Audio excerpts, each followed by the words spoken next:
नमस्कार, आप देख रहे हैं अपना पसंदीदा शो विश्व युद्ध और आपके साथ मैं हूं जिया कौशिक।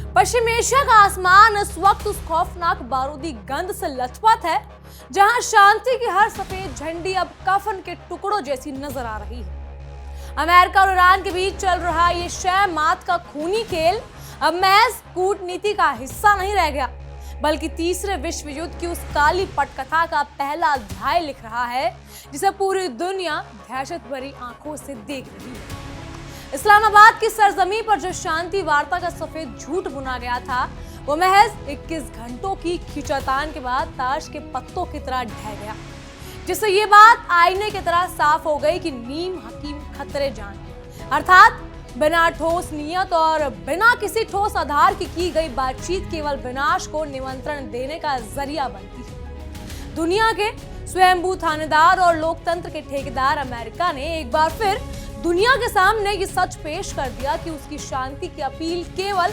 हाथी के दांत हैं जो दिखाने के कुछ और खाने के कुछ और होते हैं। वहीं दूसरी ओर ईरान भी अपने ईंट का जवाब पत्थर से देने की पूरी तैयारी में है। वो अपनी संप्रभुता के साथ समझौता करने के बजाय सिर काटने को तैयार है।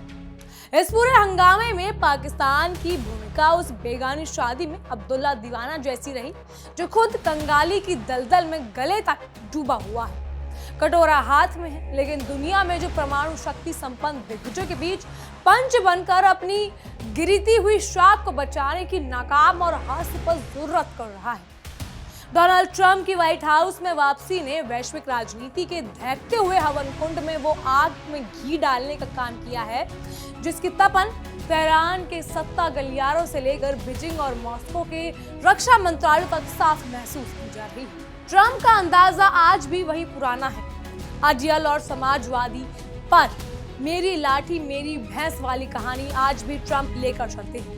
उन्होंने स्ट्रेट ऑफ हॉर्मुज में ईरान की नौसैनिक घेराबंदी के न केवल तेहरान को सीधे युद्ध की ललकार दी है, बल्कि पूरी दुनिया की रगों में बहने वाले तेल की सप्लाई लाइन पर भी एक धारदार तलवार से लटका कर वार करा है। ये कदम केवल ईरान की घेराबंदी नहीं बल्कि वैश्विक अर्थव्यवस्था का गला घोटने की एक सनकी कोशिश है। इस जलते हुए मंजर में रूस का अचानक शांति दूत का चोला ओढ़कर कूदना किसी high voltage suspense thriller film के हैरतअंगेज क्लाइमेक्स जैसा है। व्लादिमीर पुतिन और सर्गेई लावरोव अब उस आग को बुझाने का दावा कर रहे हैं जिसे अमेरिका ने दशकों तक अपने भू राजनीतिक स्वार्थों की पूर्ति के लिए सुलगने दिया। आज हालात ऐसे मोड़ पर आ चुके हैं जहां हर मुल्क अपनी सियासी रोटियां सेकने में मशरूफ है और अपनी ताकत की नुमाइश कर रहा है, जबकि आम आदमी उस महान विनाशकारी जंग के पदचाप सुनकर ही कांप उठता है जिसकी कमान अब कूटनीतिक के पास है और फाइलों में निकलकर जर्नलों की खूनी बूटों के नीचे मिसाइलों के साइलों तक जा चुकी है। पाकिस्तान की राजधानी इस्लामाबाद में जो शांति वार्ता का ढोंग रचा गया था वो उम्मीदों के भारी बोझ तले बुरी तरह दम तोड़ चुकी है।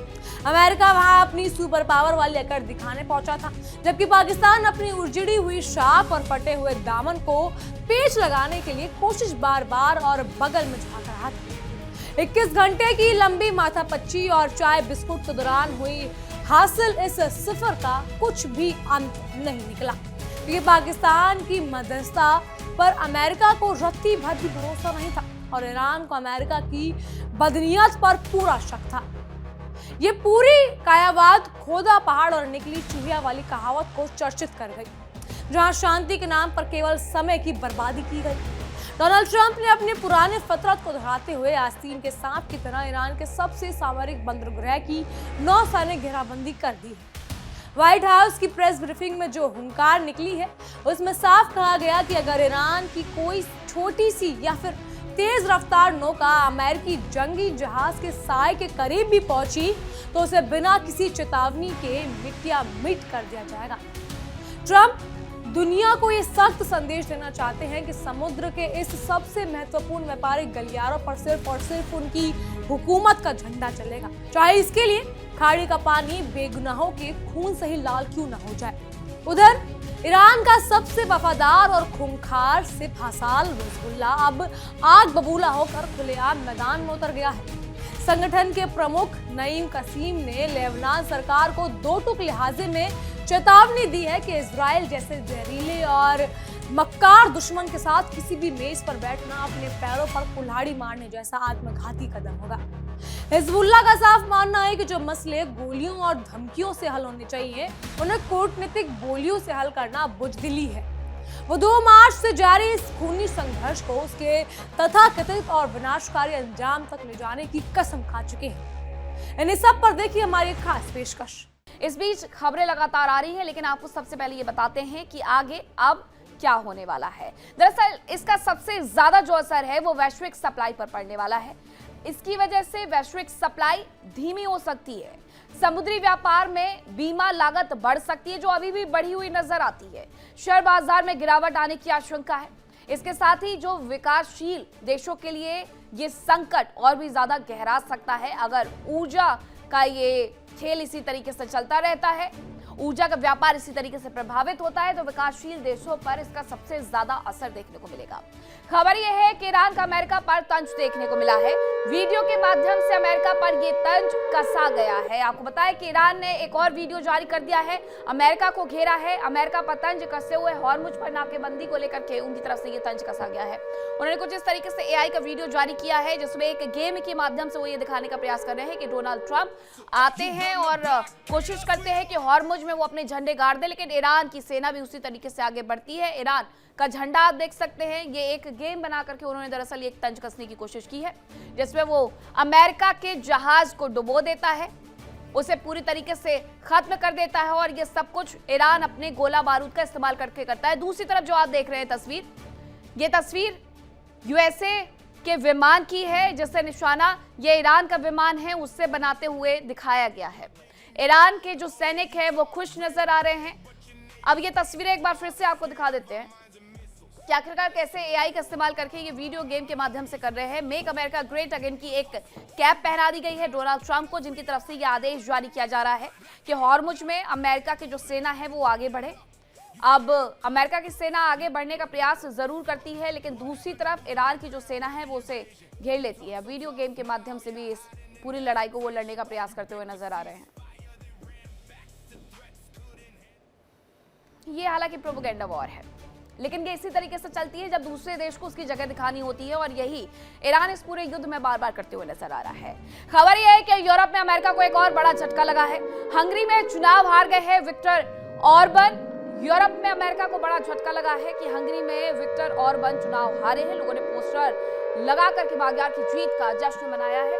ये खबर है, राष्ट्रपति ट्रंप ने ऑर्बन का समर्थन किया था। यूरोपीय संघ की नीतियों का उनकी तरफ से विरोध किया गया था। अब देखिए किस तरीके से यहाँ पर लोग चुनाव में जीत के बाद हंगरी में क्या हालात बने हुए जरा वो देख लीजिए। लेकिन जिन्हें समर्थन करते हुए डोनाल्ड ट्रंप नजर आ रहे थे वो चुनाव हार चुके हैं।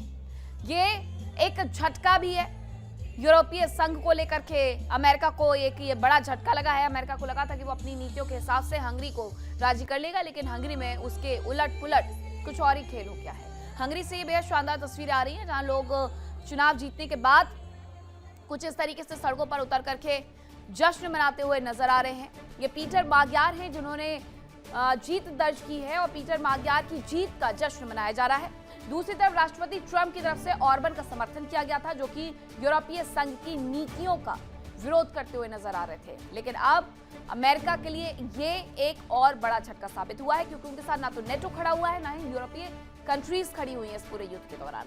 मिडिल ईस्ट में तनाव दूर करने के लिए बातचीत की गई, विफल हो गई, जिसके बाद अब एक बार फिर से जंग भड़कने की आशंका जताई जा रही है।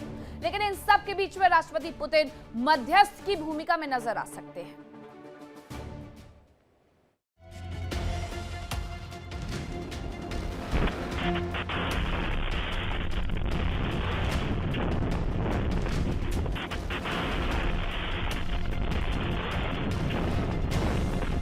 अमेरिका और ईरान के बीच तनाव जारी है। जंग फिलहाल तो थम गई है, लेकिन वार्ता विफल होने के बाद अब उसके दोबारा धधकने की आशंका भी जताई जा रही है।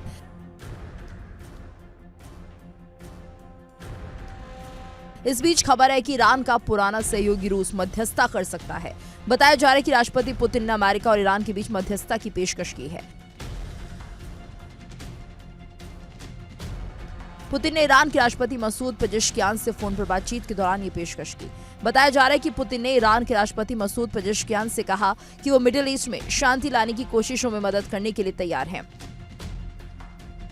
क्रेमलिन ने दोनों नेताओं के बीच फोन पर बातचीत के बारे में बताते हुए कहा कि व्लादिमीर पुतिन ने इस बात पर जोर दिया कि वो इस जंग के राजनीतिक और कूटनीतिक हल की तलाश को और आसान बनाने और मिडिल ईस्ट में वास्तविक शांति लाने की कोशिशों में मदद करने के लिए तैयार है।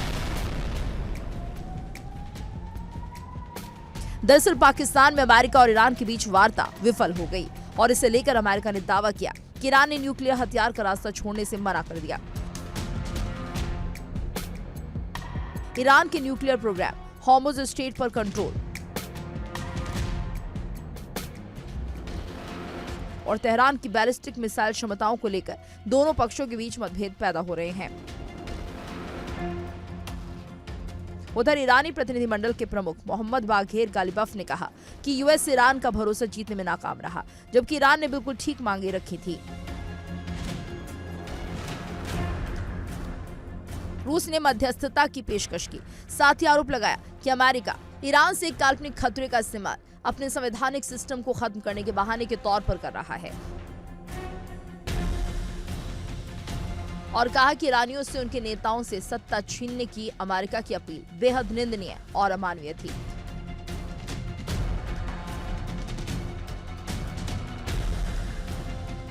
पुतिन की ये कोशिश अहम मानी जा रही है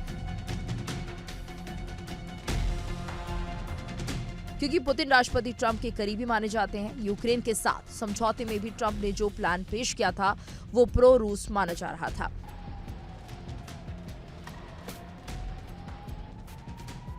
उधर रूस को ईरान का करीबी माना जाता है, हालांकि उनकी कोशिश मिडिल ईस्ट में शांति ला पाएगी ये तो समय ही बताएगा।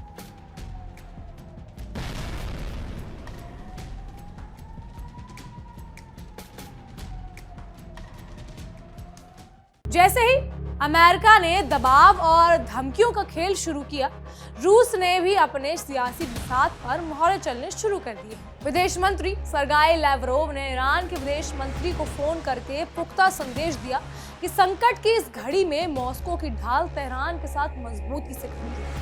रूस का ये कदम अमेरिका की नाक के नीचे उसकी बादशाहत को एक खुली और सीधी चुनौती देने जैसा है। पुतिन जानते हैं कि अगर वो इस युद्ध में ईरान को रुकवाने या ईरान को अपनी शरण में लेने में सफल रहे तो वो दुनिया में नए चौधरी के रूप में साबित हो जाएंगे, जिससे वॉशिंगटन के रणनीतिकारों की रातों की नींद उड़ जाएगी। अमेरिका के उपराष्ट्रपति जेडी वैंस के कूटनीतिक शालीनता को ताक पर रखकर ईरान ने छठी का दूध याद दिला दिया। अंदाज में उन्होंने खुलेआम ललकार भी दिया है।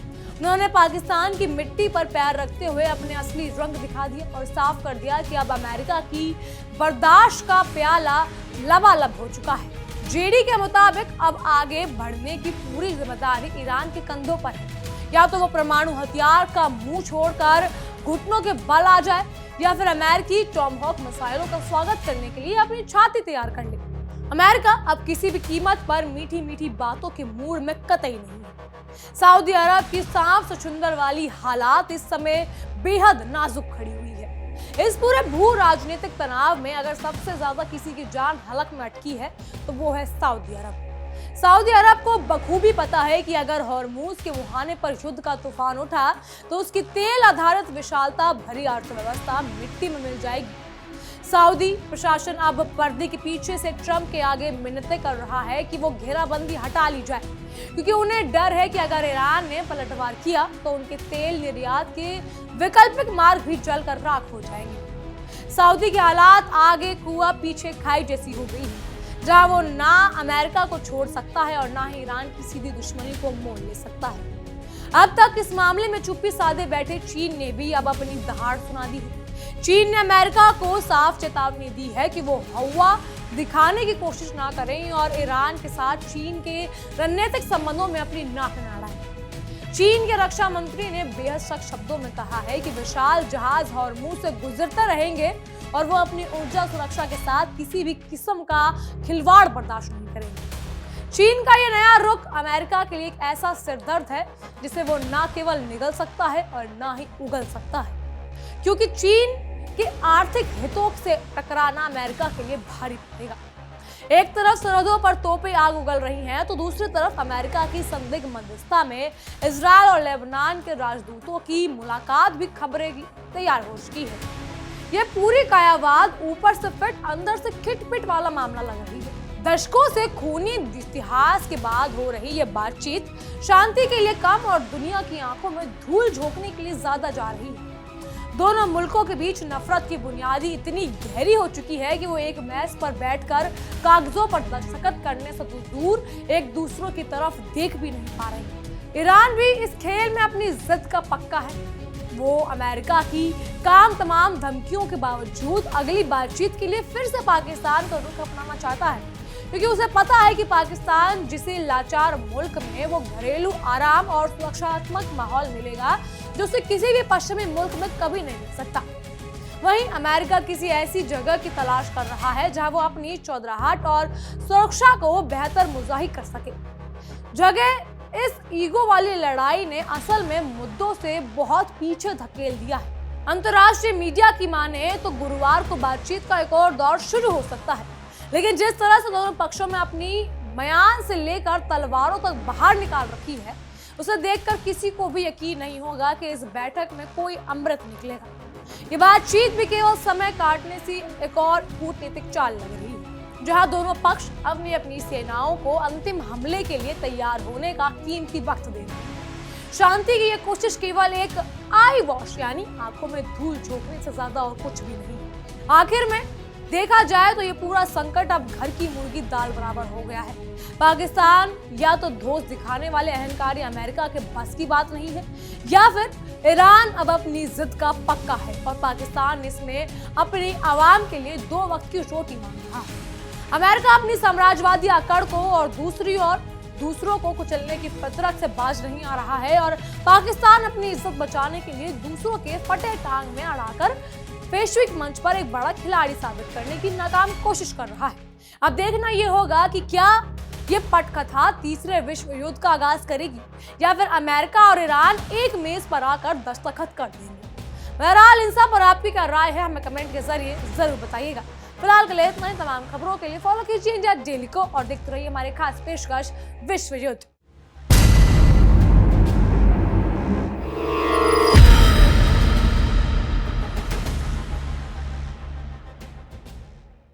देखिए इंडिया डेली 24/7 अब आपकी स्मार्ट टीवी पर। इंडिया डेली मौजूद है सभी डिजिटल प्लेटफॉर्म पर लाइव और लगातार।